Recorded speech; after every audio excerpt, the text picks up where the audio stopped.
Xin chao, my name is Sorella Moore and welcome to this Finance and Freedom channel. Living life on the road and constantly traveling whilst working for yourself comes with so many positives, but it also comes with a bunch of negatives that a lot of people don't oftentimes consider. In this video, I'll be sharing the biggest lessons I've taken away from personally being a digital nomad for a bunch of years.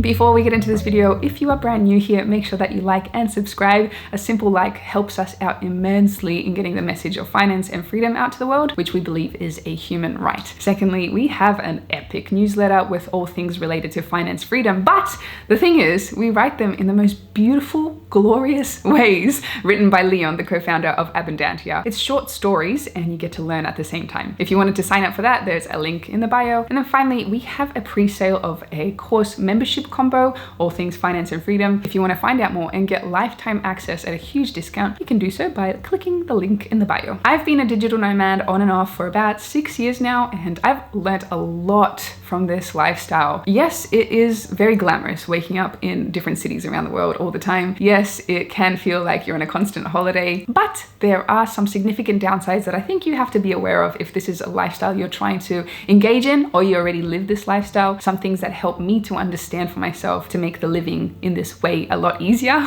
And this advice goes across the spectrum of how you choose to do the digital nomad life, whether it's Airbnbs, hotels, hostels, or multi-million-dollar mansions, something that I've actually engaged in. I've tried all of those throughout my time. I've also lived in almost every continent whilst being a digital nomad, so I do believe that this information is going to be applicable to you. So let me share the lessons that I've taken away from working just with this camera and my laptop as a digital nomad for years. Number one, have a door that is yours. A few years ago, I met a South African man and he introduced me to this concept. Essentially, he was working on private yachts for wealthy personnel. He was a chef. And for a long time, he didn't have a door of his own. He didn't have a house of his own. And he would just spend the remaining 2 months out of the year when he was not working on these yachts, he would just spend it in Airbnbs around the world. And for a while, this lifestyle was very appealing to him. Also, being able to say that you don't have a house is sometimes really fun. After a while though, he noticed that he got extremely exhausted from this type of living because he realized he couldn't actually fully relax ever. There was something about staying in other people's houses, including Airbnbs, for an extended period of time that was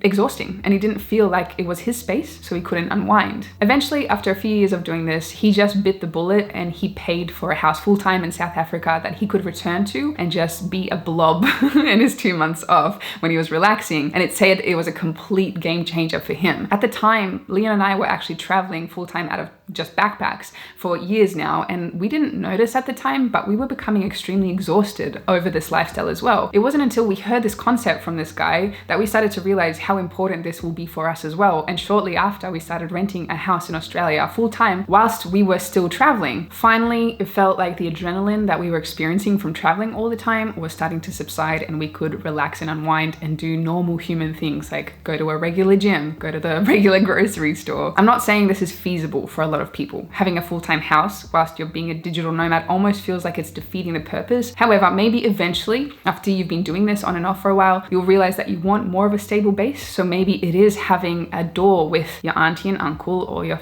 parents even, just to return to somewhere familiar. Or if it's renting out an Airbnb for an extended period of time somewhere. But also I will say, for me, I didn't find this to be a problem for years. Initially, for 3 years or something, or 4 years, having no door was the best. So the initial spark of being a digital nomad feels really, really good. And for some people, it never goes away. For some, that you'll notice that you might just need a little bit more stability down the road. So just being aware of that is really important. Also, just to note, Leon and I haven't really been traveling that much over the last 2 years because of certain situations that have happened. I don't think we'll ever return back to the just living out of a backpack stage, but we are getting itchy feet. So the desire for this kind of a lifestyle, I don't think will ever leave you if you're concerned. I think you're always going to have this bug. Congratulations. Number two, maintaining friendships is harder. I was of the impression that I had a lot of friends all over the world and they were really, really good friends. One thing I didn't realize though is when COVID happened that I didn't I couldn't reach out to those people. I couldn't spend time with them, and the friendships weren't as deep as I thought they were. Honestly, I also wasn't concentrating so much on friendships, and the ability to drop in with someone and have a really deep connection comes after being with them for a while and being able to respond to them when they're in time of need, for example. So it was only thanks to COVID at the end of last year, when we were finally stable in Iceland, that we realized how much we need this. So we started reaching out to people and forming really strong friendships, spending time with these people for an extended period of time and really enjoying ourselves with them. And this has cultivated much better friendships than I've personally ever experienced before. It's been a beautiful opportunity to learn this. The upside of being a digital nomad, though, is you get to meet so many people and you get to experience a lot of different connections in a short period of time. Sometimes you do drop in really fast into a very deep connection very fast because you have something so strongly in common with the people that you're meeting, because oftentimes they're also digital nomads like you and they need connection. We humans, we need connections. So we, as digital nomad community, we understand that you have a short period of time with someone, so you drop the fluff and you drop in a lot faster. But because you drop in so fast, there isn't a long-term connection that might keep you together as friends for an extended period of time. Both of these types of connections are so beautiful, and I can't really say that one is better than the other because they're just so unique. These short-term deep friendships are just so exciting because you learn so much about people, and these longer, long-term friendships that you develop by being in a place for longer, there's more meaning in them because you create memories for an extended period of time. Number 3, you need great self-management skills. If you're going to be living on the road full-time, you are obviously going to be working on the road full-time. Now let's talk about working from home. It's slightly different to being a digital nomad. Working from home, you definitely need a level of self-discipline. You are the only one responsible for ensuring that you get all the tasks done in a timely manner. There is no one that you're going to be accountable to. You are responsible solely for the success of your business or whatever work you have to execute. That's working from home. I found that being a digital nomad, you need to double or triple your self-discipline because there are a lot of distractions when you are digital nomad. You feel like you're running out of time all the time to see the beautiful places, so you come up with a whole bunch of really good excuses to take you away from your work, which means that your business or your work is going to suffer, and that's going to cut down the life of your digital nomad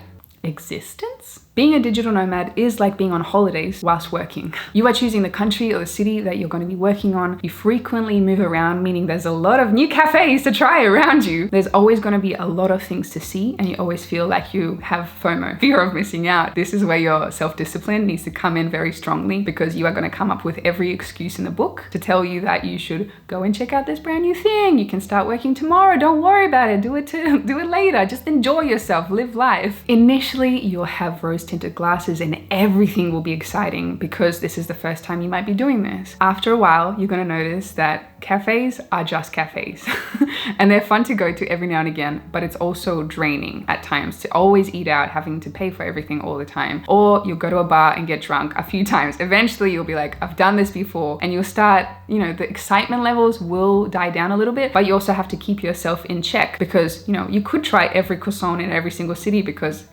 it's a brand new French city, so you have to try the croissant. It might taste slightly different, but I need to be healthy and also look after myself. Same with business. If it means you're going to have to miss out on sightseeing a little bit, so be it. You have to control yourself, and really, when you're traveling, choose the things that you desperately want to see and spread them out, and ensure you give yourself enough time that you can work full time, almost, basically. So setting up hours when you work.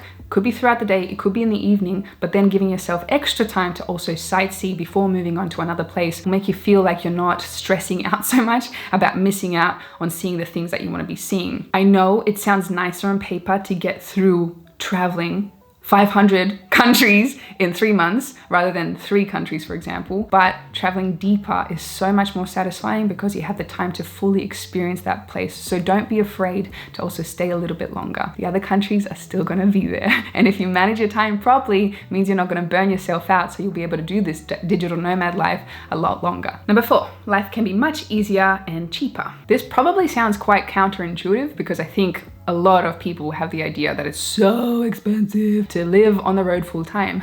Surprise, surprise. I've now experienced living in Iceland for an extended period of time, and it is a lot harder to live on one place and a lot more expensive. Yes, Iceland is a very expensive country. It costs us about $5,000 US a month just to exist there because everything is so expensive. And for that amount of money, we could essentially live almost anywhere on earth for cheaper, especially if you go outside of the Western countries. There are so many beautiful places places where you can just live fruitfully for a lot less of a budget. The other aspect is how much easier it is to exist when you are traveling full time. When you are living in one spot, there are so many things that you have to do that are so adult. House maintenance, paying for so many bills, doing the general life day-to-day things, taking care of a car, making sure that there's maintenance on that, paying for internet, paying for the land fees or the council fees, paying for furniture, replacing your furniture. So much. If you live full-time as a digital nomad, you are just paying the fees for, let's say, hostel, Airbnb, hotel, luxury home, or whatever. You're paying that fee and everybody does the rest for you. There is no house maintenance. You hire a car, so there's no car payments, there's no car maintenance. The only real thing that you have to worry about is, after you've secured your accommodation, is where you're gonna buy your food from. And that's about it. So it's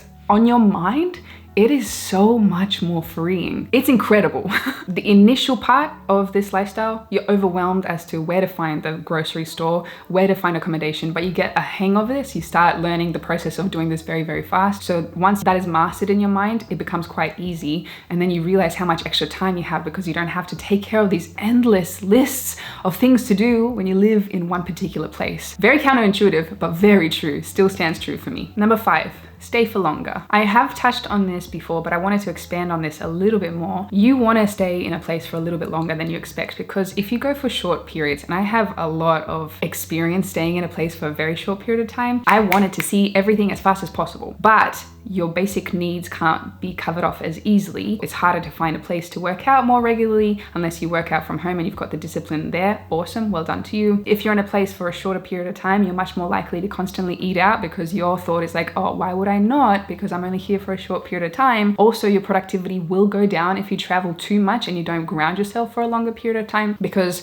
finding accommodation can take up time. Finding a new place to go, and then you have to work out where the grocery stores are, that does take up mind space for a few days when you're relocating. So having longer periods of time where you're grounded will give you more time to settle in, be productive, find places to work out, have time to think, have downtime. You need downtime. The downtime, initially you'll feel guilty if you want to spend a day sitting on the couch and watching TV when you're in France, for example, or Paris, that's still France, or Brazil, or El Salvador, or somewhere in beautiful Africa. You're gonna feel guilty, but having a longer period of time will give you that opportunity, and you really need it. As a human, sometimes you just want a day of being a slob. So stay a little bit longer. It'll let you to travel deeper, which is really important. And that's it from me. I hope you enjoyed this video. If you did, make sure that you like and subscribe. We would love to have you here. Also, do check out that pre-sale of our course membership combo, lifetime access for a huge discount for a little bit longer. So snap that up, have a look with the link in the bio, and I will see you in the next one.